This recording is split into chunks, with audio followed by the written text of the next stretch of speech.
A política brasileira vive momentos em que o debate deixa de ser apenas ideológico e passa a revelar algo muito mais profundo: o caráter de quem ocupa o poder.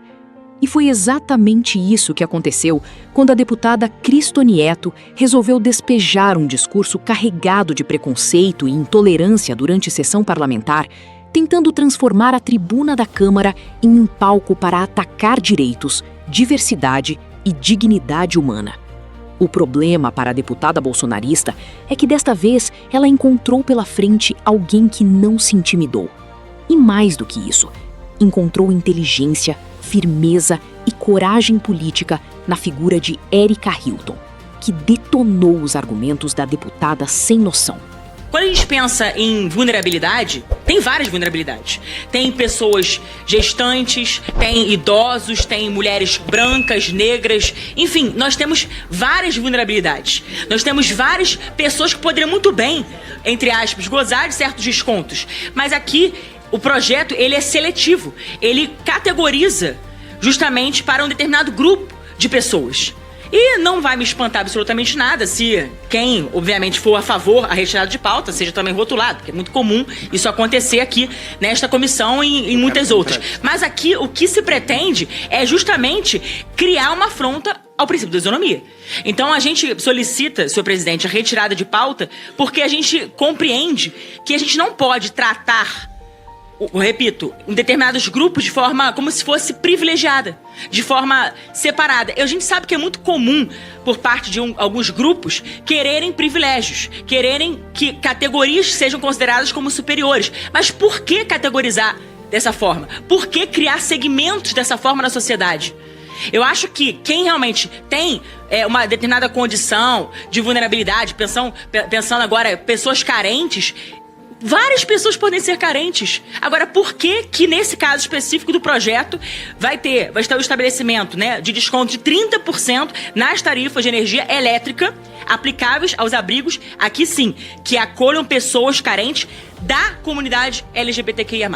O que difere esta comunidade de tantas outras? Primeiro que choca nós ouvirmos falar em privilégios quando a proposição trata de levar uma tarifa melhor aos espaços de acolhimento de pessoas LGBTQIA+, né? Dizer que as pessoas que foram expulsas das suas casas, que as pessoas que não têm trabalho, que as pessoas que não têm moradia, que as pessoas que não têm política pública, que as pessoas que precisam enfrentar um Congresso omisso no que diz respeito a legislar sobre a sua dignidade e a sua proteção, estão buscando privilégio, no mínimo, é mau caratismo. No mínimo é mau caratismo, porque você tratar uma matéria desta seriedade como a busca de privilégio é algo de fato injustificável. O problema é que há uma perseguição estrutural histórica à comunidade LGBTQIA+.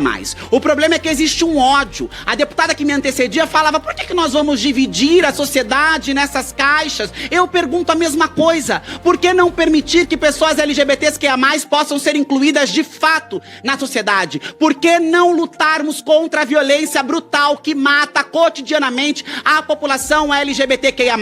Por que não, ao invés de nos indignarmos com uma tarifa de menor para as casas de acolhimento que amparam as pessoas LGBTQIA+, que foram expulsas das suas casas, exatamente pela mentalidade destas pessoas, nós não defendamos que não haja mais casas de acolhimento para pessoas LGBTQIA+, que essas pessoas tenham amparo nas suas famílias, que essas pessoas possam se desenvolver nas suas próprias casas.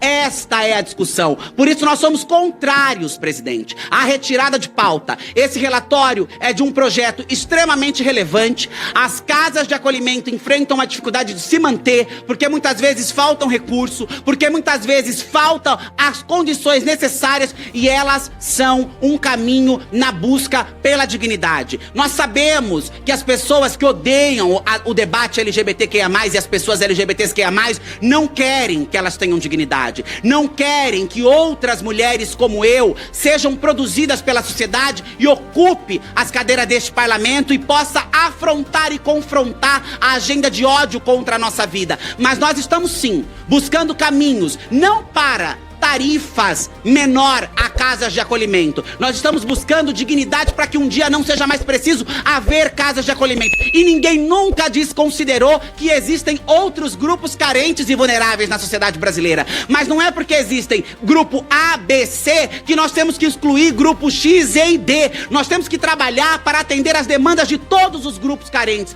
Essa narrativa de que porque esse grupo tem a sua necessidade, então vamos espizinhar na necessidade de outros grupos, é mau caratismo, é ódio, é LGBTfobia e é uma perseguição estrutural à vida e aos direitos da comunidade LGBTQIA+, que muitas vezes é tratada como menos humana e menos cidadã por esse parlamento. Tem gente que realmente deve achar que tá se olhando no espelho, só pode. Ou então tentam medir a gente com a régua deles, que é pior. Aqui, o projeto ele é muito claro. E o pior, antes eram 30%, agora são 100%. O substitutivo ainda alarga, bota 100% de desconto. E quando eu falei de sociedade segmentada ou então dividida, esse divisionismo é querido pela extrema esquerda. A extrema esquerda sempre quis o divisionismo da sociedade. Porque dividindo, assim eles tentam conquistar, criando narrativas. E o pior, é sempre com imputação. É sempre com a tentativa de colocar carimbos, rótulos. Por quê? Porque não tem capacidade argumentativa de enfrentar aquilo que tem que ser dito, aquilo que realmente é o escopo do projeto. E a gente tem que ser bem razoável aqui para perceber que tem várias vulnerabilidades. E aqui, nesse caso, está sim se criando um privilégio para um determinado grupo. Não importa a idade, não importa sequer o credo. São pessoas que estão passando por uma situação de vulnerabilidade. Por que essas pessoas, talvez ali, sejam consideradas menos gente ou com menos dignidade, à luz desse projeto, do que simplesmente a comunidade LGBT? E aqui ninguém está desrespeitando a comunidade, porque é muito comum, aliás, faz parte da estratégia do outro lado, como eu disse, atacar. Em vez de defender, não, ataca. Aí diz que é homofóbico, é transfóbico quem diverge. Da mesma maneira, é muito comum aqui a gente perceber, e eu estou debatendo à luz do projeto, não é nem a discussão da matéria, mas eu fiz questão de usar esse tempo de líder para restabelecer a verdade dos fatos, porque eu não aceito simplesmente desviar o foco daquilo que a gente está tratando. É muito comum tentarem dizer que a gente não respeita a pessoa pela sua condição, que a gente destila ódio, mas na verdade são odiosos e odientos quando simplesmente se referem a nós. Presidente, esse relatório não se trata apenas de buscar uma isenção para as casas de acolhimento. Trata-se de buscar acolhimento e dignidade a um grupo social que ainda hoje luta pelos seus direitos, luta pela sua inclusão social, luta pela sua dignidade. As casas de acolhimento, além de acolher pessoas que porventura foram expulsas de suas residências, perderam os vínculos familiares, foram jogadas para a prostituição, elas também promovem uma reinclusão destes e destas sujeitas na sociedade. Eu, quando expulsa de minha casa muito jovem, não tive a oportunidade de passar por uma casa de acolhimento, mas depois, quando me tornei vereadora, pude conhecer a maior parte das casas de acolhimento que existem hoje no Brasil e ver o trabalho que elas fazem na busca de colocar e reinserir na escola, na busca de colocar em cursos profissionalizantes e muitas vezes atravessam períodos de precariedade estrutural. Nós estamos diante, por exemplo, de um desincentivo das empresas privadas exatamente pela política de ódio, preconceito e discriminação às pessoas LGBTQIA+. Nós temos um desmonte, porque o que querem fazer com a nossa vida é nos asfixiarem até a morte. Querem nos espizinhar até que não tenhamos mais condição nenhuma de existirmos na sociedade. Não se conforma quando nos tornamos deputada, médica, professoras, quando temos profissões. Nos querem nas esquinas de prostituição, nos querem nas manchetes policiais, nos querem na marginalidade, não aceitam nossos afetos, nossas sexualidades, nossa presença, nosso corpo e negam constantemente a nossa humanidade. A negação da nossa humanidade nos coloca em um espaço de exclusão sistêmica. A exclusão sistêmica nos leva à necessidade de que haja espaços de acolhimento para nos proteger e garantir que tenhamos condições de emancipação econômica e profissional. Por isso, nesse sentido, o nosso voto é favorável à aprovação do projeto de lei e pela aprovação parcial da emenda ao substitutivo número 1, com a adoção do substitutivo em anexo. Se você acredita em um Brasil com verdade, justiça e respeito à democracia, inscreva-se agora, ative o sininho e fortaleça essa trincheira de resistência contra o extremismo, o negacionismo e o atraso.